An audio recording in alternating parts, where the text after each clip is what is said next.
Greetings, demons, and welcome to, I guess, what is kind of a gaming news video. I don't really do these. I sometimes cover very specific topics, but yeah, there's a few different stories that are kind of smaller, but I do want to just discuss. So, without further ado, let's just roll that intro and get into the video. Not the leader of a cult, RabbitWithAxe. So starting off, we do have an update on the whole Activision Blizzard lawsuit situation, which I have made an entire video separately going over what that actually was and my thoughts on it and stuff like that. But the long and short of it is that according to Charlie Intel, a California judge has approved Activision Blizzard's settlement with the EEOC over sexual harassment claims. The company will create an $18 million fund, and EEOC will have 3 years of oversight over the funds distributed. And you know, a lot of people are rightly saying this is kind of a failure. If you don't already know, the EEOC is the Equal Employment Opportunity Commission. Basically, they're in charge of equality in the workplace, or rather, they make sure that inequality is not occurring in the workplace. And yeah, $18 million, it's not, in the grand scheme, great. And especially to be going over 3 years, it's not really a win. It's very much a loss for this entire thing. It's good that any money is being put aside at all for these people. You know, developers, especially female developers, like, have been in a really bad position for a long time, and Activision's been a major part of why the culture has been so bad. So the fact that there's any justice at all, I suppose, I mean, that's cool and everything. The money is too little. It's Activision we're talking about. It's Activision Blizzard. They are essentially the biggest company that doesn't make consoles in the gaming space.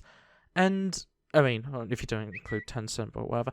But, like, at the end of the day, they could have afforded way more than $18 million. They have lowballed the EEOC and just the people that were actually claiming this stuff so much. It's kind of disgusting, in my opinion. The fact that Activision essentially are getting away with very little damage, it's just kind of insulting. And as I say, most people are reacting to this with it being a bad thing, that it's so low. A good thing that it has happened at all. You know, it's better than nothing. But my opinion, and the vast majority of people online, their opinion just seems to be this is too little, and quite frankly, probably too late as well.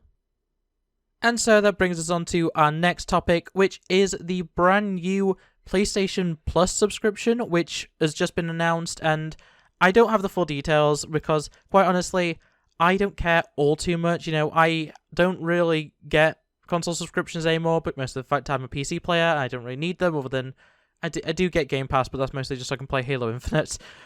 But at the end of the day, this entire situation with PS Plus changing is really interesting. It's very much trying to match what Game Pass Ultimate has been offering on Xbox for the longest time, and it's basically being split up into PS Plus Essential, which is essentially PS Plus as it currently exists, and that'll be $60 a year, which I believe is the normal price anyway. I never pay full price of PS Plus anyway, so I don't actually know, but I assume that is the case.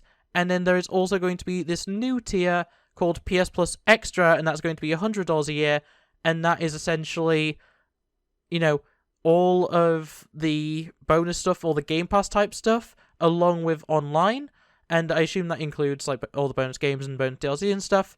And then there's also a $120 a year PS Plus Premium, and honestly, like, I think that this is all a rip-off, personally.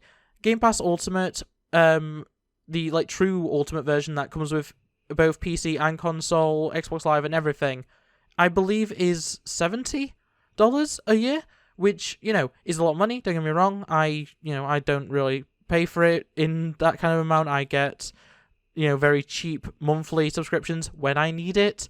And, yeah, overall, I'm not so sure that these prices are going to be very well received, but from what I've seen so far, people seem to be looking at it like it is probably going to be a good deal in the grand scheme.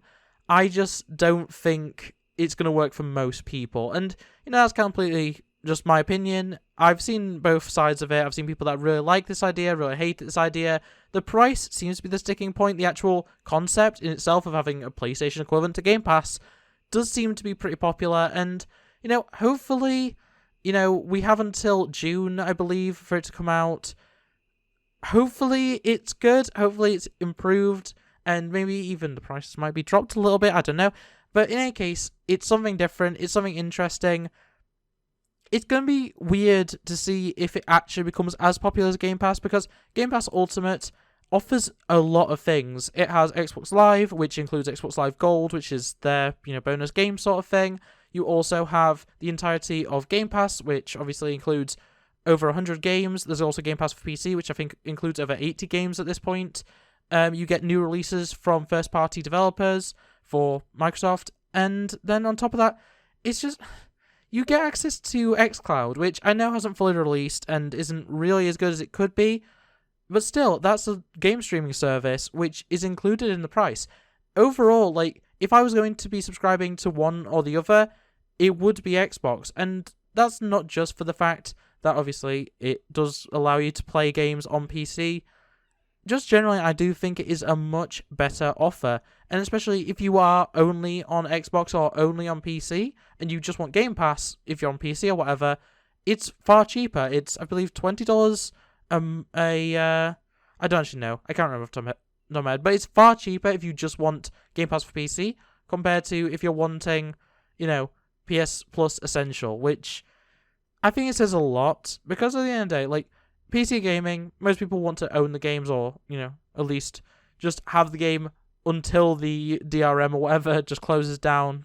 Hopefully that doesn't happen for most of these, but yeah, it's very much one of the things where I'm not the biggest fan of subscription-based gaming. It's not something that I'm overly sold on, but for some cases, let's say I've been playing Halo Infinite with Game Pass, it does make sense. But in any case, that's really my thoughts on that, and yeah, I do think it's interesting. I'm just not quite sold yet. And so that brings us on to our final topic for this video, and that is that building is back in Fortnite. Now, as of recording this, there is some issues when it comes to it. The mode is there, the building mode is there, but building doesn't seem to be working for anyone, and there hasn't been a word on it. Maybe it is just an issue, maybe it's something that's semi-intentional. But we also have the new Fortnite Zero build, which is essentially just the no-build mode as opponent mode. It's a new fixture. We now have 8 main modes, if you want to say, solo, duo, trio, and squad. There's both build variant and no-build variant, which I think is a really interesting idea. It's kind of what I said in my video complaining about the no-build, that they should do that. As I haven't played it, I haven't really been enjoying Fortnite, and that might be because of the building, or lack of, I guess. Hopefully I will be enjoying it a bit more now that building is back, though I don't know at this point.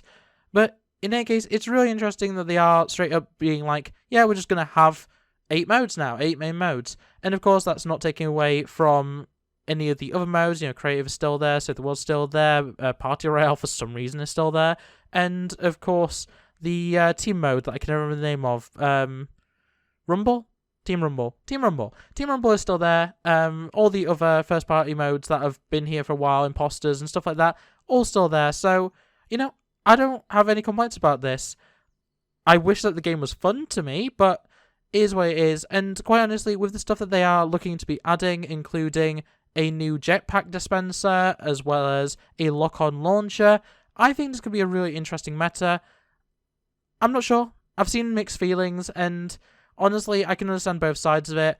I haven't been enjoying this season so far. Hopefully, this reinvigorates it for me. I know a lot of people that are very upset that, the player base is going to be split like this. I don't think it's that much of an issue. There's plenty of people playing this game regardless of which mode it is that they're wanting to do. So, yeah, at the end of the day, more options, more modes, makes more sense. I'm going to continue playing solos with building, and hopefully I can actually get a win this season, because I've been getting very frustrated. I kind of ranted a little bit on Twitter earlier today about it. I've been killed so many times by people just in bushes, in the final circle. I came second after killing 2 tanks in final circle because a guy just shot me with a shotgun from a bush. And it's that's what no building does to people. And I don't want to play like that. I know I try and avoid playing that douchey. But yeah, it's not been the best. But I'm not gonna get into a rant on that, as I've already ranted quite a lot on Twitter today. But in any case, that is the final story for today. So tell me what you think about everything we've covered today. If you're wanting me to go in more depth on any of these topics, comment below, let me know. I might cover some of them. The Fortnite thing, I'll probably do a video similar to what I did on Saturday, just kind of going over my true thoughts, like my actual experiences with the new build mode, the new mechanics, and how they work with it, you know, all the mantling and stuff, because I do think that's kind of an interesting thing, but I don't know when I'll be doing that. I'll probably give it a little bit of time just to adjust to building being back, and hopefully I'll enjoy it. But in any case, when it comes to Call of Duty stuff and the Activision stuff and Blizzard stuff and, you know, all that, I'm always trying to keep on top of that. You know, it's very important to me that I'm not supporting a company that I recognize to be especially bad, and Activision has never been a good company to begin with. We could say the same about something like EA. I'm trying my best to stay on top of things so that I can keep track of whether it's worth me continuing to do Call of Duty content and potentially Overwatch content, Overwatch 2 content. I have Hearthstone stuff lined up. It's a whole mess. I'm trying to keep on top of that, but in any case, that's going to be it for this video. So thanks for watching. Like the video if you did. Make sure to subscribe so you never miss an upload, and ring that bell so you get notified every time I upload. Otherwise, as I say, comment below any thoughts, any opinions, any topics you want me to cover in the future. And yeah, otherwise that's it from me. So without further ado, bye! Look at the screen, you'll be fine. Culture's a disease, but worlds divide. I just wanna taste